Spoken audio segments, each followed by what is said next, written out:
pedimos que esa gracia sea también sobre cada uno de nosotros, Señor. Padre, que derrames un espíritu, Señor, de discernimiento en tu palabra. Que el consejo de tu palabra, Señor, pueda descender a nuestro corazón, a nuestro espíritu. Que nos prepare, Señor, para vida eterna, oh Dios. Que cada uno de mis hermanos, cada persona, mi Dios amado, que este día estamos aquí, vamos a escuchar esta palabra, Padre, que seamos preservados para vida eterna, Señor. Oh Dios mío, que el poder de tu palabra pueda llevar esas convicciones firmes de lo que nos espera, Señor amado, en Cristo Jesús. Señor, gracias por este privilegio, Señor. En tu nombre oramos. Amén y amén. Que Dios los bendiga, mis hermanos. Estamos bendecidos con la lluvia hoy. Amén. Que trae frescura al ambiente para que estemos listos para recibir la palabra del Señor. ¿Cuántos hemos venido dispuestos a recibir? Amén. Han abierto ya su corazón para lo que Dios nos va a seguir ministrando en esta oportunidad. Quiero, hermanos, pedirles que abran su Biblia en la carta a los Hebreos, capítulo 9 y versículos 27 y 28. Quiero hablarles en esta mañana bajo el tema los retos ineludibles para alcanzar la plenitud de vida. Los retos ineludibles para alcanzar la plenitud de la vida. Hebreos 9, versículos 27 y 28 dice la palabra del Señor. Y de la manera que está establecido para los hombres que mueran una sola vez, y después de esto el juicio. Así también Cristo fue ofrecido una sola vez para llevar los pecados de muchos, y aparecerá por segunda vez sin relación con el pecado para salvar a los que le esperan. Qué linda palabra, ¿no les parece? La esperanza de todo cristiano está en la segunda venida del Señor Jesucristo. Creo, hermanos, que en la vida nosotros llegamos a hacer nuestras propias interpretaciones y nuestras valoraciones de lo que es más importante en la vida. Por supuesto, me refiero a que no todas aquellas valoraciones que uno hace de lo que es la vida, las prioridades de la vida, a lo que uno más se dedica, sean las correctas. Muchas veces estamos completamente equivocados en nuestros conceptos acerca de lo que es realmente darse la vida, como algunos le llaman, o poder vivir una vida plena. Y no es sino hasta que llega un momento quizás dramático en nuestra vida, un momento en el que nos frena en esa carrera que llevamos de lo que llamamos vida. Son esos momentos que nos llevan realmente a muchas veces a una reflexión de cuál ha sido las cosas a las que nos hemos dedicado, a lo que nosotros llamamos vida. Quiero contarle el testimonio de un hermano, porque hoy ya es cristiano, llamado Bill. Él cuenta en su historia lo siguiente. Dice: íbamos caminando al trabajo. Yo iba manejando en la carretera a unos 90 kilómetros por hora. Estaba acompañado por dos personas, una persona que iba a mi lado y otra persona que iba en la parte de atrás del vehículo. Cuando un auto que venía en el sentido contrario se desvió directamente hacia nuestro carril, en cuestiones de segundos, los dos vehículos colisionaron de frente a una velocidad estimada entre ambos vehículos de 150 kilómetros por hora. Y él dice, en ese instante, 3 corazones dejaron de latir. Las 2 personas que viajaban en el vehículo que venía en el sentido contrario, y el pasajero que viajaba con él, el que estaba a su lado, los 3 fallecieron prácticamente instantáneamente. Dice Bill que él pasó 3 meses en estado de coma y se tardó 9 meses en silla de ruedas para poder recuperarse de alguna manera o de gran manera del impacto de este accidente. Ahora, lo más importante que le pasó a Bill fue esto precisamente que les quiero comentar. Dice, durante este tiempo de mi recuperación me hice 2 preguntas que él consideró las 2 preguntas más importantes que jamás se haya hecho en su vida. La primera pregunta: ¿qué es lo que realmente importa? La segunda pregunta: ¿cuáles son realmente las cosas por las que vale la pena vivir y las que tienen valor trascendente? Hablando de valores eternos. Lamentablemente, de esta manera dramática, como he mencionado, este hombre hizo un alto en su camino para darse cuenta que el concepto de plenitud de vida que él llevaba no era el concepto correcto y que no lo iba a llevar realmente a obtener la plenitud de vida que él supuestamente buscaba y que había encontrado en el trabajo, en las cosas que se hacen comúnmente los seres humanos sobre la faz de la tierra. Y él llegó a esta conclusión. Dice, todo se reduce a caminar con Dios, amar a la familia, trabajar en lo que uno disfruta y conocer las necesidades de los demás y marcar una diferencia en sus vidas. Este hombre llegó a la conclusión que plenitud de vida no se puede realmente alcanzar plenitud de vida sin Dios. No se puede vivir una vida plena en este mundo sin amar a los seres queridos más cercanos nuestros, que es nuestra familia. No se puede tener vida, hermanos, plena cuando no tenemos cuidado de las personas o de nuestro prójimo, como lo menciona la palabra de Dios. No se puede vivir una vida plena si no sencillamente disfrutamos del fruto de nuestro trabajo. Yo diría, no se puede obtener vida plena si no pensamos en la eternidad. Si no pensamos en preparar desde aquí el destino que nos espera más allá de la muerte. Entonces, de ahí, hermanos, que tenemos que concluir que el único concepto válido de lo que es plenitud de vida está en la Biblia, y que Dios es el que tiene razón, y que la palabra de Dios es la única verdad absoluta, que si el hombre ha de establecer un concepto de vida plena en su corazón, tiene que ser en base a la palabra de Dios.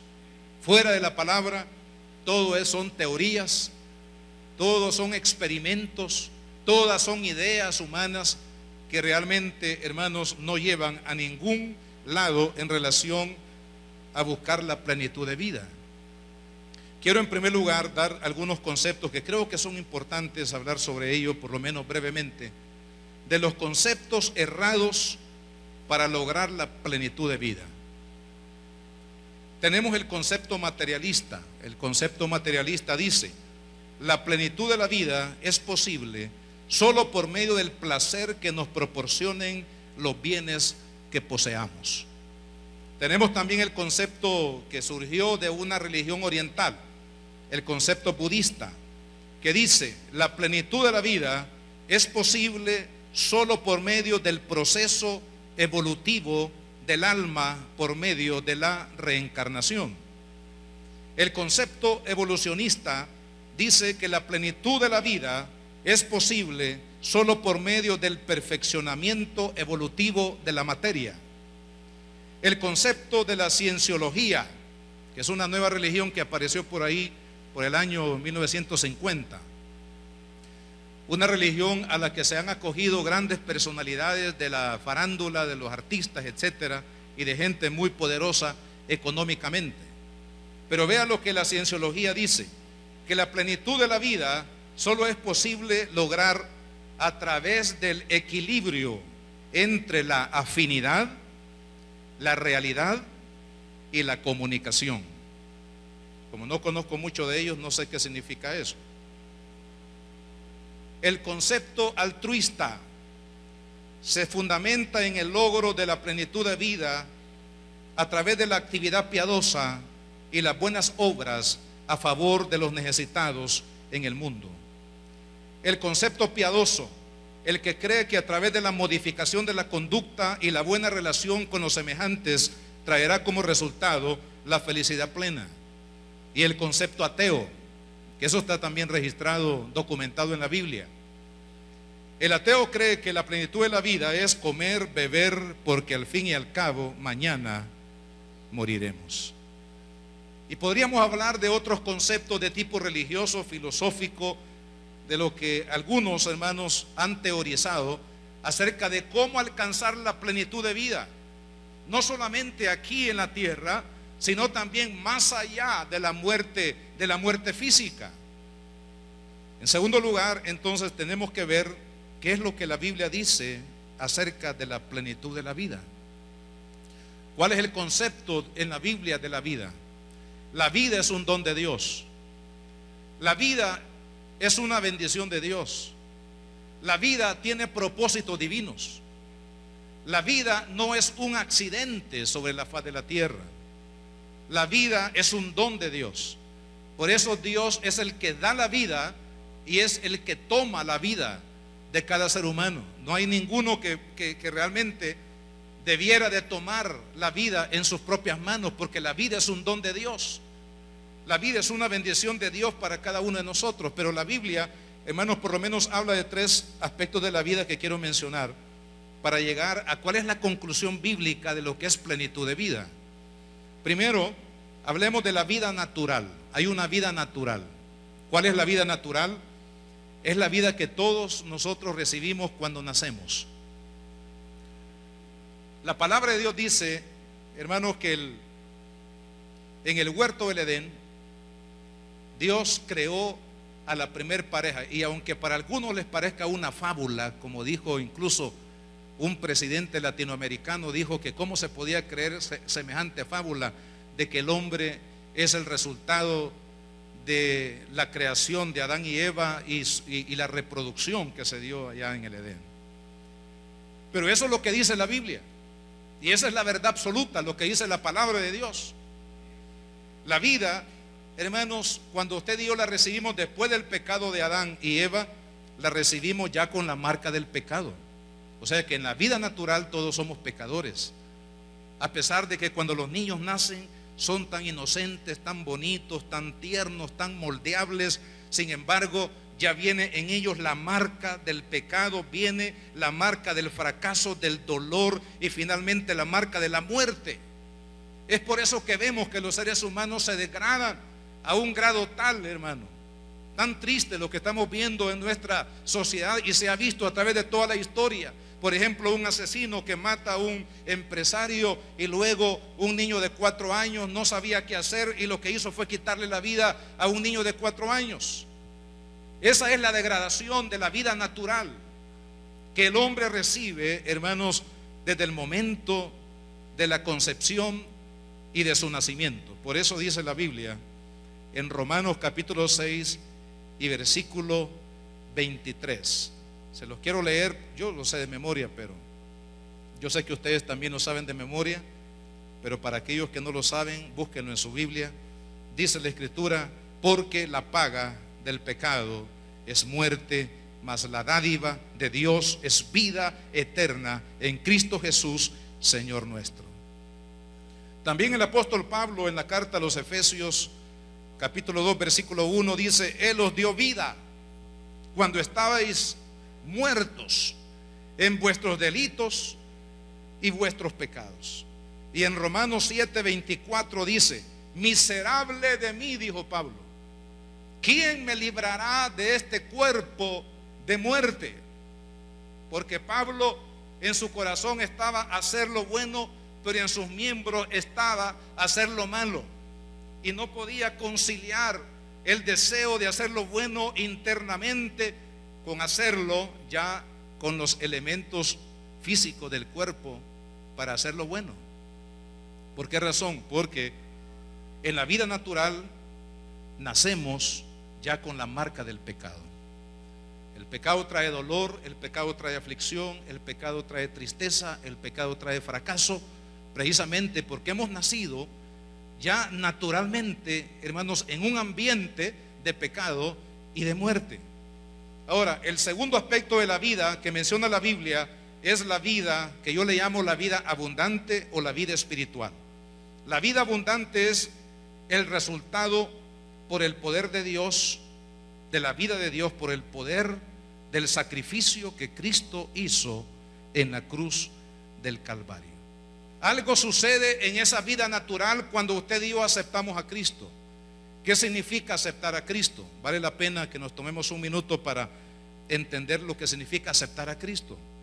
Aceptar a Cristo significa aceptar que lo que Jesús hizo al morir en la cruz del Calvario fue perdonar nuestros pecados, darnos una nueva vida y también darnos la vida eterna. Aceptar a Cristo es aceptar que Jesús, cuando Él murió en la cruz del Calvario, murió para salvar mi alma de la condenación, para resucitarme a una vida espiritual que perdí o perdió Adán por mí allá en el huerto del Edén. Aceptar la vida de Dios, aceptar la paz de Dios, aceptar el gozo de Dios, aceptar la esperanza de Dios a través de la persona de Jesucristo. Amado hermano, los que viven en la vida natural, cuando se encuentran con Jesús y cuando le dan un espacio a Cristo en su corazón, lo que sucede es lo que la Biblia le llama una resurrección espiritual. Citando de nuevo el versículo de Efesios 2:1, dice: Él os dio vida a vosotros cuando estabais muertos en vuestros delitos y vuestros pecados. Por eso es que ninguna persona, hermanos, que no reciba los beneficios de la obra de Cristo por la fe en su corazón, no puede realmente vivir la vida plena. No puede heredar, hermanos, la vida plena. Hablo de la vida plena en el sentido de la felicidad, en el sentido de la realización, en el sentido de que cuando usted y yo muramos en la eternidad, realmente vamos a entrar a la perfección de la vida en Dios. Nadie puede, ¿sabe por qué? Porque el único que puede cambiar la vida natural de pecado a una vida espiritual de abundancia es la obra de Jesucristo. De ahí la importancia de la predicación del Evangelio. De ahí la importancia que la iglesia, amado hermano, predique que solamente en la sangre de Cristo hay perdón de pecados y vida eterna. De ahí que es importante que usted y yo hablemos de la obra que Jesucristo hizo en la cruz del Calvario para salvarnos del pecado y para darnos una nueva vida y una vida eterna. Entonces, cuando damos espacio a Cristo a través de la predicación del Evangelio y lo recibimos en nuestro corazón, pasamos de la vida natural a una vida espiritual o a una vida de abundancia. Y vea qué lindo, porque la vida de abundancia, la plenitud de vida de acuerdo a Jesús, tiene que ver con una connotación de cambio mientras estamos aquí en esta tierra, pero tiene que ver también con una vida superior y mejor más allá de la muerte física. Hermanos, lamentablemente los seres humanos nos aferramos a esta vida, nos aferramos a lo terrenal, nos hemos vuelto muy terrestres. Parecería que todo lo que hacemos aquí en la vida es todo lo que hay. No, hermano, esto no es ni la milésima parte de lo que viene, de lo que nos espera, porque la eternidad, comparado con los 50, 60, 70, 80 o 100 años que podamos vivir, amado hermano, es como un granito de arena en el gran océano que rodea este globo llamado Tierra. Realmente Dios quiere darnos esa plenitud de vida aquí y en el cielo también. Pero ¿qué es lo que necesitamos hacer? Necesitamos reconocer que Jesucristo murió por nosotros. Esa es la razón por qué Cristo murió, para darnos vida. La Biblia dice que Él vino a buscar y a salvar lo que se había perdido. Usted estaba perdido, yo estaba perdido, viviendo, hermanos, como el pez fuera del agua, en una vida natural, plagada de dolor, de maldición, de fracaso y finalmente de muerte. Pero Cristo, hermano, interrumpió nuestra vida en la cruz del Calvario. Y ahí Él, hermanos, nos otorgó la vida abundante para todo aquel que lo recibe. Por eso el gran versículo de la Biblia dice: porque de tal manera amó Dios al mundo, que ha dado a su Hijo unigénito, para que todo aquel que en Él cree no se pierda, mas tenga vida eterna. Jesucristo dijo: el que cree en mí tiene vida eterna. Así de categórico. ¿Por qué? Porque su obra hizo posible que el hombre pasara de la vida natural a la vida espiritual, a la restauración de la vida, como lo fue al principio con Adán y Eva en el huerto del Edén. Y el otro aspecto de la vida que menciona la Biblia es precisamente la vida eterna. El ser humano no puede dividir este aspecto de la vida. No se puede. Aunque uno lo quiera hacer, no se puede. Usted no puede dividir el aspecto de su vida terrenal de su vida eterna, porque somos seres eternos. La vida eterna es el estado de vida perfecta, libre del pecado, de las debilidades terrenas y de la muerte misma, que gozarán los hijos de Dios más allá de la muerte física. Claro, comenzamos aquí a vivir la vida de Dios, pero la vida eterna en su plenitud la vamos a vivir más allá de la muerte física. Por eso quiero que leamos aquí algunos versículos de la Biblia. Por ejemplo, la carta a los Romanos, en el capítulo 2 y versículo 7, dice la palabra: vida eterna a los que perseverando en bien hacer buscan gloria y honra e inmortalidad en Jesús, por la fe en Cristo. Pero ira y enojo a los que son contenciosos y no obedecen a la verdad, sino que obedecen a la injusticia. Vida eterna para los que reconocen la justificación por medio de la gracia de Dios en la persona de Cristo. Ira, juicio y destrucción para aquellos que hacen a un lado la verdad del Evangelio y la sustituyen por sus teorías y por sus experimentos filosóficos o conceptos humanos. Pero está claro en la palabra de Dios que hay vida eterna para aquellos que siguen al dulce Jesús, que han hecho de Él el Señor y el Rey de sus propias vidas, que han anclado, hermanos, su vida en la esperanza bienaventurada de la obra que Jesucristo hizo en la cruz del Calvario. Bueno, si este es el concepto de vida plena en Dios, que solamente la recibimos a través de la fe en Jesucristo, entonces, en tercer lugar, quiero que veamos cómo obtener esa plenitud de vida. Y aquí es donde vamos a aplicar el tema de este día, prácticamente. Los 3 retos ineludibles para alcanzar la plenitud de vida. Hay 3 retos que el hombre tiene que vencer para entrar a esa plenitud de vida. El primer reto es vencer el pecado. El pecado es el que nos separa de Dios. El pecado es el que tiene que ser removido para que el hombre pueda realmente entrar a esa relación personal y como resultado obtenga la salvación y la vida plena en Dios. Quiero decirles lo que es el pecado, lo que dice la Biblia. El pecado es una herencia adámica que solo Cristo puede trascender. Romanos capítulo 5, versículos 18 y 19. El pecado es una esclavitud, de acuerdo a Juan 8:34. El pecado es un estado de muerte, de acuerdo a Efesios 2:1. El pecado es una maldición que pesa sobre la humanidad, Gálatas 3, versículos 13 y 14 y 2 de Corintios 5:21. El pecado es una mancha que que solo la sangre de Cristo puede limpiar.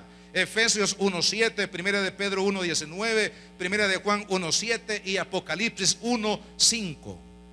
El pecado solamente puede ser justificado por medio de la fe en la obra que Jesucristo hizo en la cruz del Calvario. ¿Qué dice Pablo en en Romanos 5:1? Dice: justificados pues por la fe, tenemos paz para con Dios. ¿Por medio de quién? Por medio de nuestro Señor Jesucristo. Eso quiere decir, amado hermano, que el pecado no lo puede vencer usted ni yo, ningún ser humano. Por eso son infructuosas la filosofía, las religiones, los ritos, las obras humanas, la justicia humana. Todo eso es inútil. ¿Por qué razón?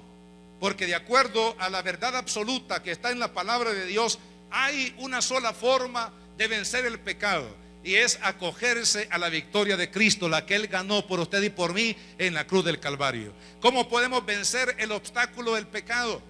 Hermanos, solamente a través de Jesús, solamente a través de la obra de Cristo. Él venció el pecado por usted y por mí. Ya no hay sacrificio, ya no hay esfuerzo humano para vencer el pecado, la esclavitud del pecado. Cristo la venció. Dice la Biblia que Él exhibió públicamente en la cruz del Calvario la derrota de Satanás, de la muerte y del pecado, y exhibió la victoria para todo aquel que cree en Él en la cruz del Calvario. Por eso Cristo, amado hermano, fue a la cruz. ¿Por qué? Porque uno de sus objetivos era vencer el pecado por usted y por mí. Nadie se puede salvar por sí mismo. Lamentablemente hay muchos que se consideran su propio Mesías, se consideran sus propios salvadores, pero es imposible que el hombre pueda vencer el pecado por sus propias fuerzas o capacidad, únicamente a través de la fe en Jesucristo.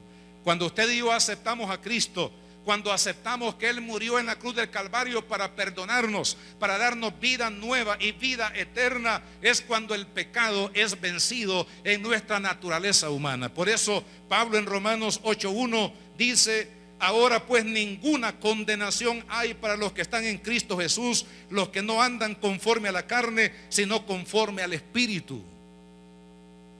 O sea, no andar en la carne significa no andar bajo el dominio de la naturaleza del pecado que antes nos ataba en nuestra vida natural, porque ahora Cristo ha interrumpido en nuestra vida para darnos victoria sobre aquello que no podíamos vencer, sobre el pecado. La razón del por qué Jesús fue a la cruz. ¿Ustedes recuerdan que Pedro le dijo al Señor en un momento determinado: Señor, que no te acontezca esto?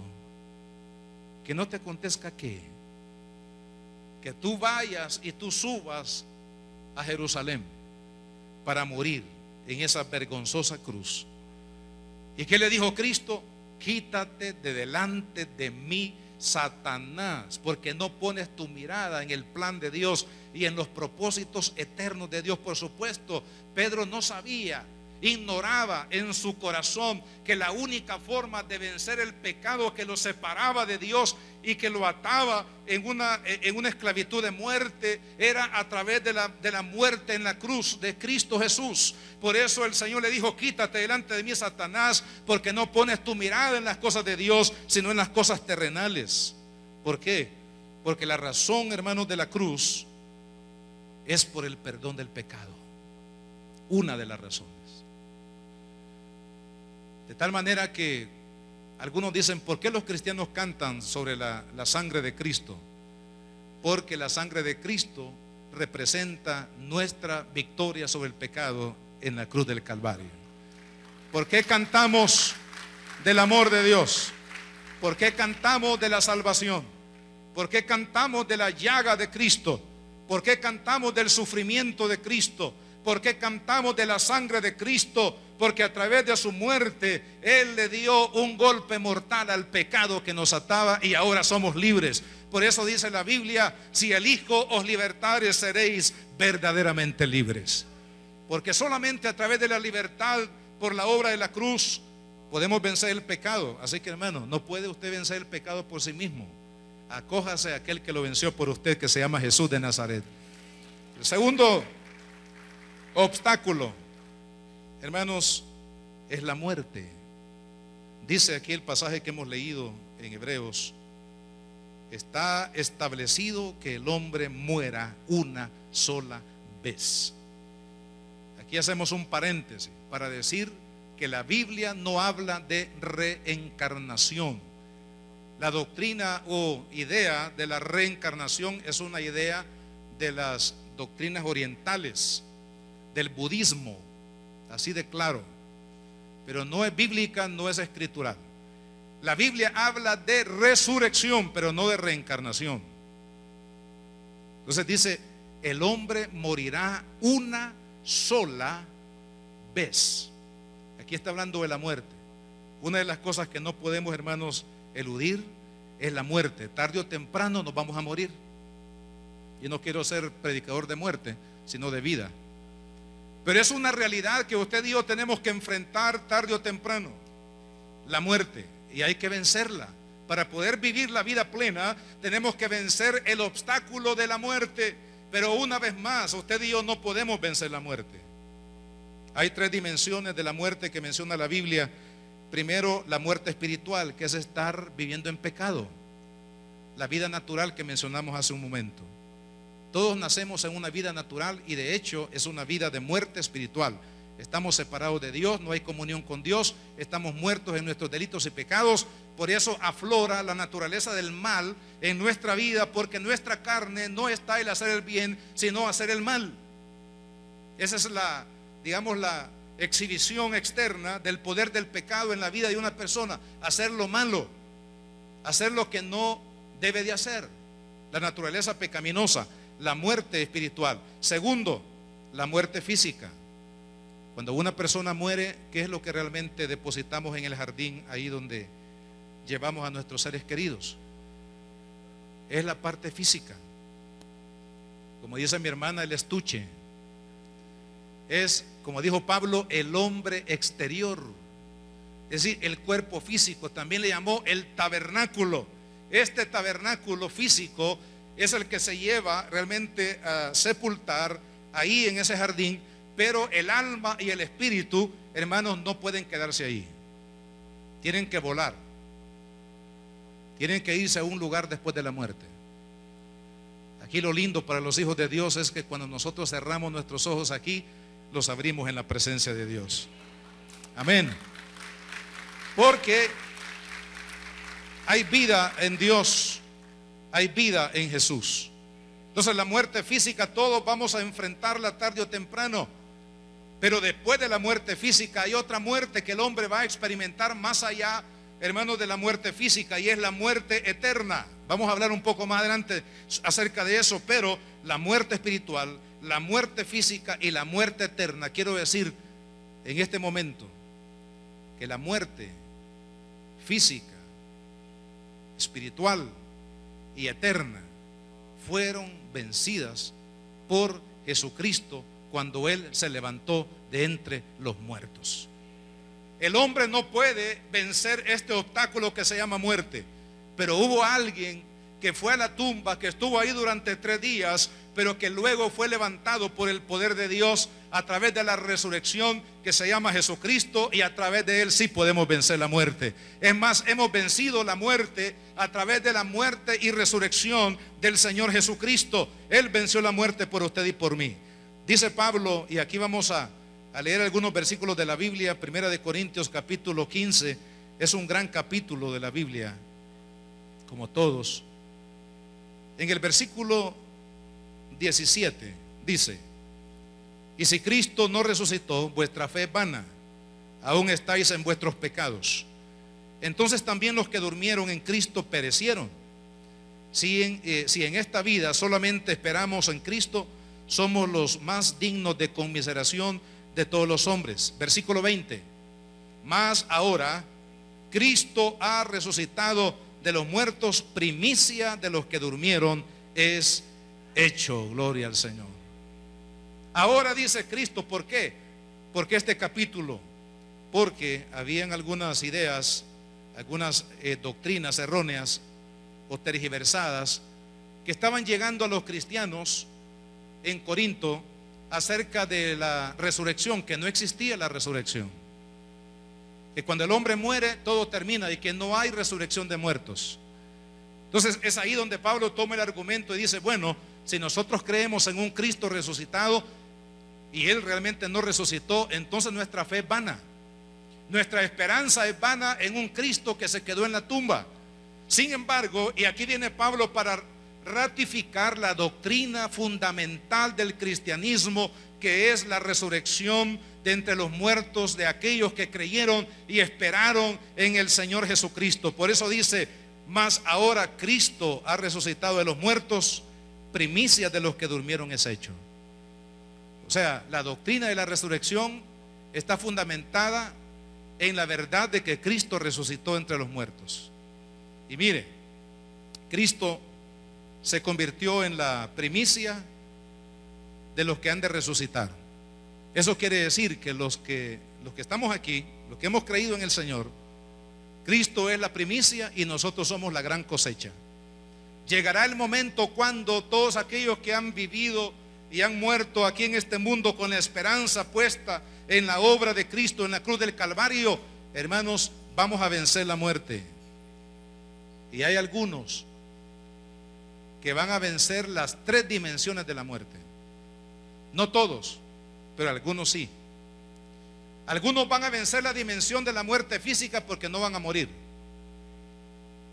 Van a vencer la muerte espiritual porque Cristo Jesús les da nueva vida cuando creen en Él.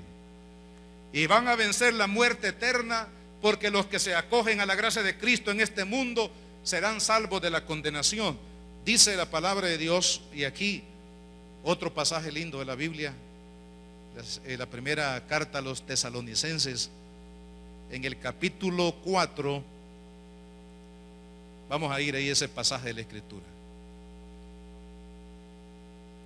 Dice Pablo, tampoco queremos, hermanos, que ignoréis acerca de los que duermen, para que no os entristezcáis como los otros que no tienen esperanza.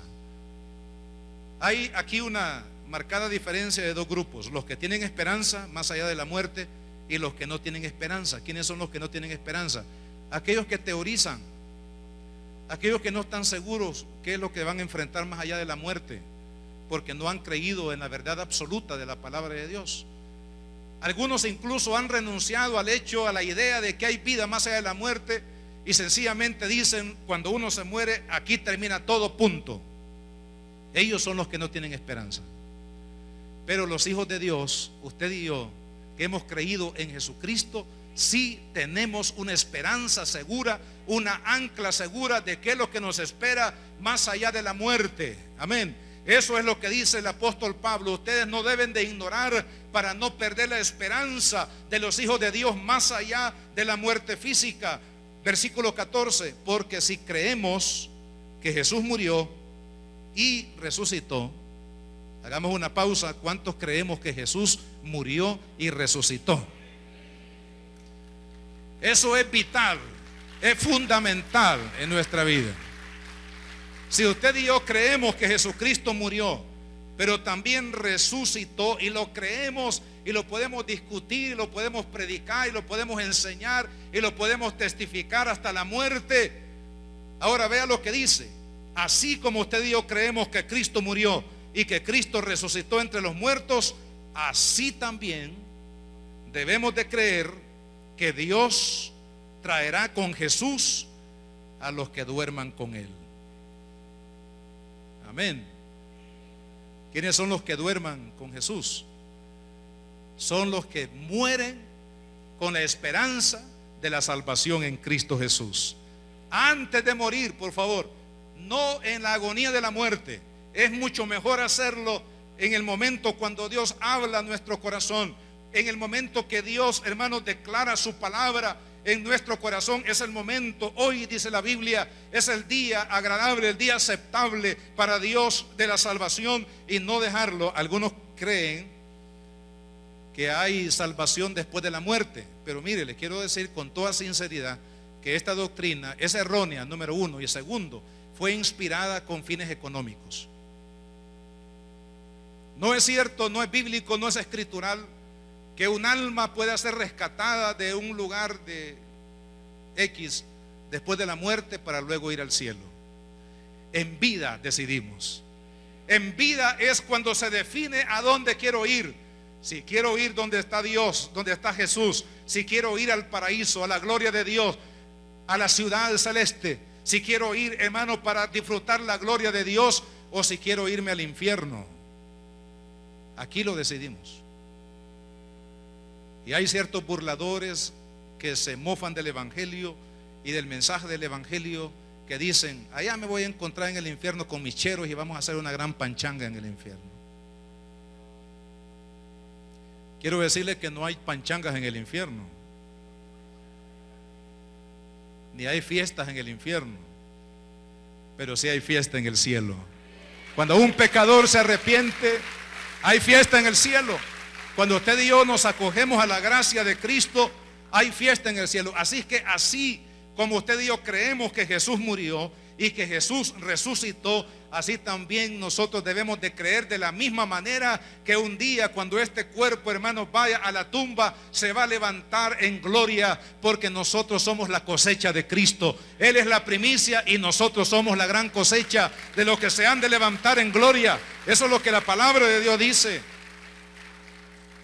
Pero vea lo que dice también el versículo 15: por lo cual os decimos esto en palabra del Señor, que nosotros que vivimos, que habremos quedado hasta la venida del Señor, no precederemos a los que durmieron. Porque el Señor mismo, con voz de mando, con voz de arcángel y con trompeta de Dios, descenderá del cielo, oiga bien, y los muertos en Cristo resucitarán primero. Aquí, hermanos, hay un grupo que va a vencer la muerte en las tres dimensiones. La muerte espiritual, porque creyeron en Jesús, entregaron su vida a Cristo, lavaron sus ropas en la sangre del Cordero. Segundo, porque no van a gustar la muerte. Los que estén vivos para la venida del Señor, dice que serán transformados. No dice que van a morir y luego van a ser resucitados, sino dice serán transformados en un abrir y cerrar de ojos. Y luego también ya han vencido la muerte eterna, porque se acogieron a la gracia de Cristo aquí en la tierra. Amado hermano, usted y yo no podemos vencer la muerte, pero ya hubo uno que venció por usted y por mí. Venció la muerte espiritual, venció la muerte física y venció la muerte eterna. Porque hay un día, y esto nos pasa al tercer punto, el tercer obstáculo que el hombre tiene que vencer para la vida plena. Primero, el pecado; segundo, la muerte; y tercero, el juicio. Hay un juicio más allá de la muerte física, al que todos los seres humanos, sin distinción alguna, tendrán que compadecer delante de Dios. Cada uno de nosotros vamos a darle cuentas a Dios de nuestra vida. Vamos a darle cuenta a Dios qué hicimos con el evangelio, qué hicimos con el mensaje que Él nos envió a través de su Hijo, qué hicimos con nuestra vida. Después de la muerte física, cada persona se presentará ante Dios para enfrentar el juicio final. La Biblia en el Antiguo Testamento habla de esto. Vamos a leer un versículo al menos en el libro de Daniel, capítulo 12. Ahí usted va a la Biblia también. Daniel capítulo 12 y versículo 2 dice: y muchos de los que duermen en el polvo de la tierra serán despertados, unos para vida eterna y otros para vergüenza y confusión perpetua. Los entendidos. ¿Quiénes son los entendidos? Los que hicieron la decisión más inteligente y más trascendental de toda su vida, de haber hecho a Cristo el Señor y el Salvador de su alma. Estos son los entendidos, los que usaron de la sabiduría eterna de Dios para traer la gracia de Cristo a su corazón. Los entendidos resplandecerán como el resplandor del firmamento, y los que enseñan la justicia a la multitud como las estrellas a perpetua eternidad. Entonces habrá una resurrección para vida y una resurrección para muerte. Jesús en Mateo 7, versículos 13 y 14, habló de los dos caminos. Dice: ancho es el camino que lleva finalmente a la perdición del hombre, y hablando de la perdición eterna del hombre, y muchos, dijo Cristo, van por él, pero angosto es el camino.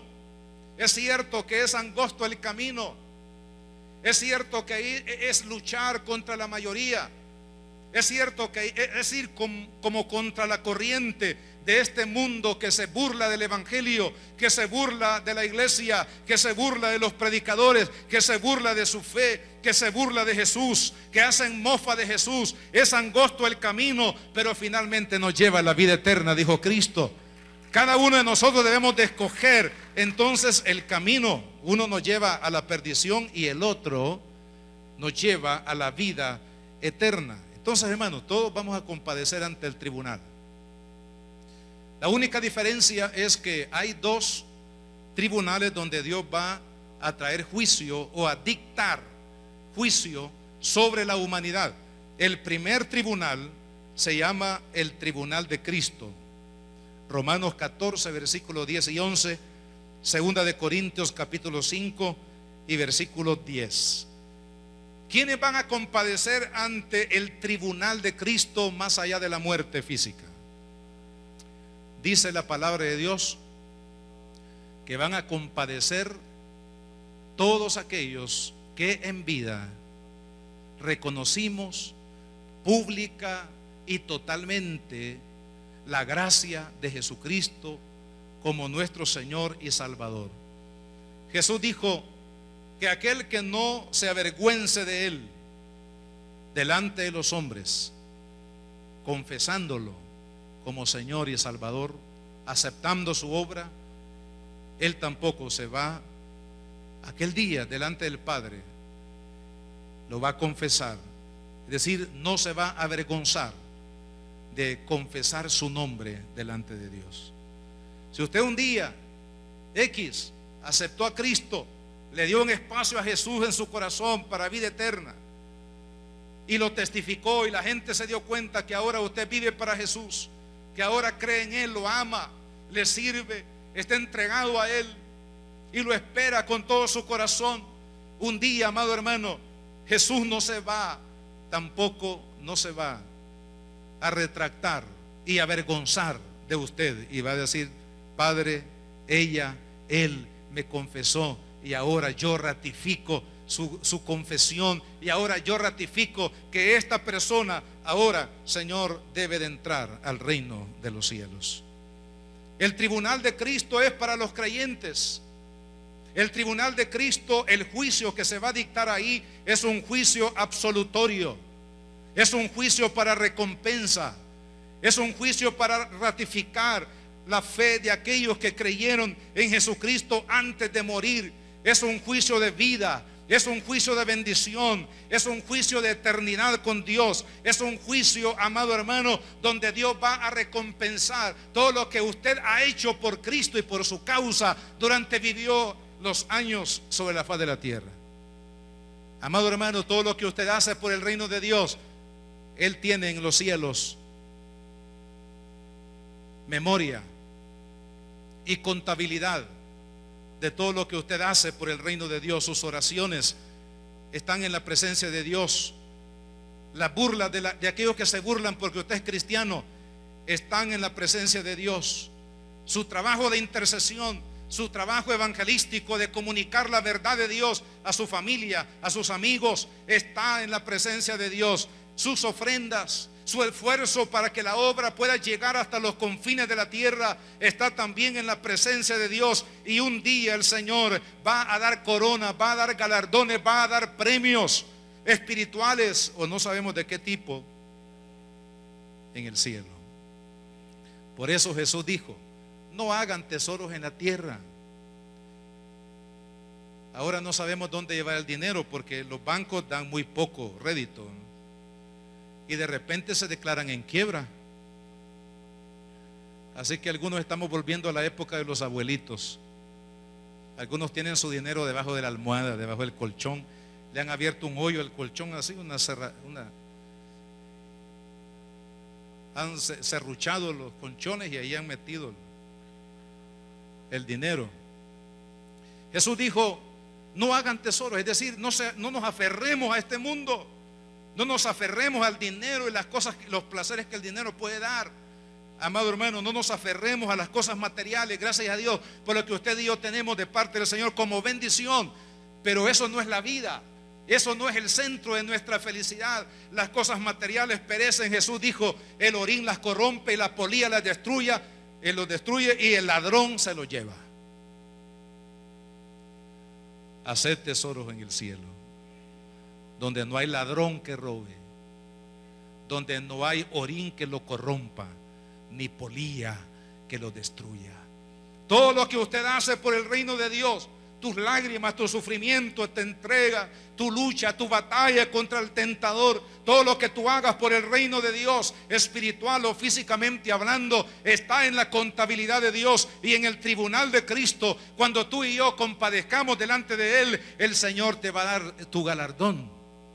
No pierdas tu galardón. Pablo dijo: por favor, echen mano de la vida eterna, no pierdan el galardón, no pierdan la esperanza en el Hijo de Dios. Vayamos con Cristo hasta la muerte. Gloria al Señor. Usted viva para Cristo hasta la muerte, porque galardón tiene en el cielo, en el tribunal de Cristo. Tú vas a ser galardonado, tú vas a ser maravillosamente exaltado con estas palabras que Jesús dijo en la parábola de los talentos. Esta es la declaración que oirán los hijos de Dios en el tribunal de Cristo. Él dijo: en lo poco has sido fiel siervo. Qué interesante, siervo. En lo poco has sido fiel, en lo mucho te pondré. Entra en el gozo de tu Señor. Y le pido a Dios que todos los que oigan este mensaje aquí o fuera de aquí no pierdan su galardón, no pierdan la esperanza. Los espero ver en el cielo. Amén. Los espero ver con Cristo. Que no haya sido en vano su carrera, que no haya sido en vano el haber abrazado la fe de Jesucristo, que no haya sido en vano, amado hermano, vivir para Cristo, entregados a Él y a la predicación de su mensaje en todas las naciones de la tierra, porque hay galardón en el cielo para los fieles, para aquellos que esperan la obra de Jesús consumada. Pero el otro escenario del juicio es el juicio del trono blanco. ¿Quiénes van a compadecer ante el trono blanco, que es el otro escenario del otro juicio? Son dos: el de los creyentes y el de los pecadores. Dice el libro de Apocalipsis, yendo ahí rápidamente, les leo lo que dice el capítulo 20, versículo 11. Y vi un gran trono blanco y al que estaba sentado en él, delante del cual estaba huyeron la tierra y el cielo, y ningún lugar se encontró para ellos. Es decir, que el que está sentado en el trono es Dios, que ha venido para juzgar por fin a los hombres. Ahí no están los cristianos, ahí no están los que lavaron su ropa en la sangre del Cordero, ahí no está ningún hijo de Dios, sino solamente aquellos que rechazaron y que vivieron independientemente su vida de Dios. Y vi a los muertos grandes y pequeños de pie ante Dios, y los libros fueron abiertos, y otro libro fue abierto. Ese otro libro que fue abierto, ¿cuál es? Dice: el cual es el libro de la vida, y fueron juzgados los muertos por las cosas que estaban escritas en los libros según sus obras. Los libros y el libro. El libro es el libro de la vida, donde están los nombres de todos los cristianos, hijos de Dios, todos los que murieron en los coliseos romanos creyendo en Cristo, todos los discípulos que fueron sacrificados, serruchados, golpeados, todos los hijos de Dios de todos los tiempos. Ahí habrán esposas que fueron maltratadas por sus esposos, que fueron ofendidas por su fe en el Señor y que murieron con esa esperanza, pero que sus esposos, a pesar de su testimonio, no creyeron en el Señor. Ahí estarán los hijos que se burlaron de los papás por ser creyentes, pero que nunca realmente aceptaron a Cristo, vieron la vida cristiana o el mensaje del Evangelio como algo que no era para ellos. Pero los cristianos que están en el libro de la vida no serán juzgados aquí. Aquí serán juzgados los que no están escritos sus nombres en el libro de la vida, sino en los libros donde Dios lleva la contabilidad de cada persona en todos los tiempos. Todo lo malo, así como todo lo bueno que usted haga por el reino de Dios, será recompensado por Dios un día. Así también todo lo malo que un ser humano haga sobre la faz de la tierra también será juzgado por Dios en un momento determinado. El mar entregó sus muertos. La muerte y el Hades entregaron los muertos que había en ellos y fueron juzgados cada uno según sus obras. Y la muerte y el Hades fueron lanzados al lago de fuego. Esta es la muerte segunda, de la cual nos libró Cristo. Y el que no se halló inscrito en el libro de la vida fue también lanzado al lago de fuego, es decir, a la separación eterna del hombre con Dios. La Biblia dice en Romanos 8:1, dice: ya no hay condenación para los que están en Cristo Jesús. Usted y yo no podemos vencer la muerte espiritual, no podemos vencer la muerte física ni la muerte eterna, pero Jesucristo la venció por usted y por mí. Y cuando usted y yo nos acogemos a Cristo, ¿qué es lo que realmente pasa? ¿Qué es lo que significa realmente la salvación en todas estas dimensiones que hemos mencionado? La salvación en Cristo implica que Él nos dio victoria sobre el pecado, implica que Él nos dio victoria sobre la muerte, implica que Él nos dio victoria sobre el juicio delante de Dios. Y cada persona que ama a Cristo, amado hermano, es la única forma de vencer los obstáculos ineludibles que se tienen que vencer para entrar a la plenitud de vida. Un día de estos Cristo viene por su amada iglesia. Un día de estos Jesús va a llamar a aquellos que confiaron en Él, que vivieron en Él, que perseveraron en Él, para darles la plenitud de la vida que Él ganó para ellos en la cruz del Calvario. ¿Está usted en esa lista? Si usted no está en esta lista, hoy su nombre puede ser inscrito en el libro de la vida. Oremos. Padre, en esta mañana, Señor, te damos gracias, Jesús, porque tú en tu muerte y tu resurrección venciste los obstáculos que nosotros no podemos vencer para alcanzar la vida plena. Venciste el pecado, venciste la muerte y nos has dado victoria para vencer en el juicio final. Oh Jesús, qué gran obra la que tú has hecho a favor de cada una de las personas en el mundo entero. Señor, gracias porque tú un día nos iluminaste, Señor, a través del Evangelio.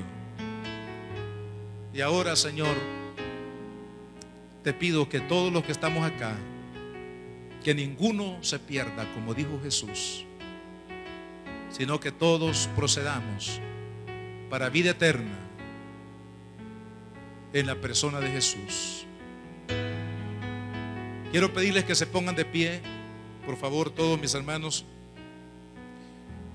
Y para todas las personas que todavía no han hecho su decisión por Cristo, no vale la pena retrasar una decisión tan importante, tan crucial de la vida, de darle a Cristo nuestro corazón, de hacerlo a Él el Señor y el Salvador de nuestra vida.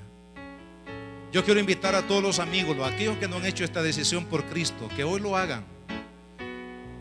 La Biblia dice que todo aquel que confiesa que Jesús es el Señor y que Dios le levantó entre los muertos será salvo.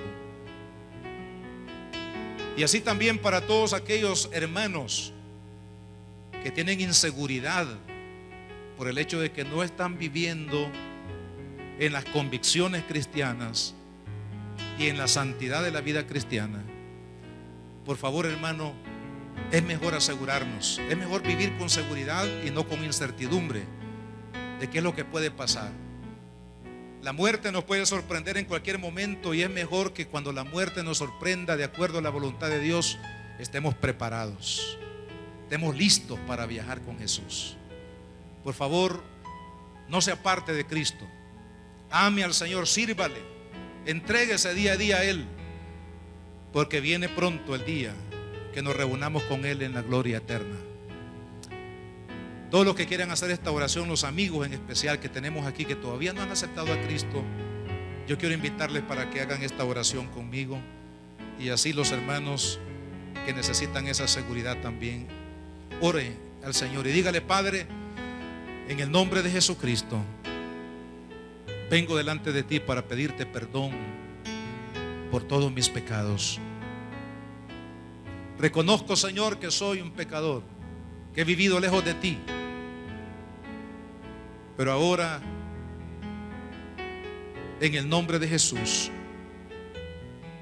por el sacrificio que Jesucristo hizo por mí en la cruz del Calvario, te pido, Padre, que me perdones todos mis pecados, que me des una vida nueva, que me des la vida eterna,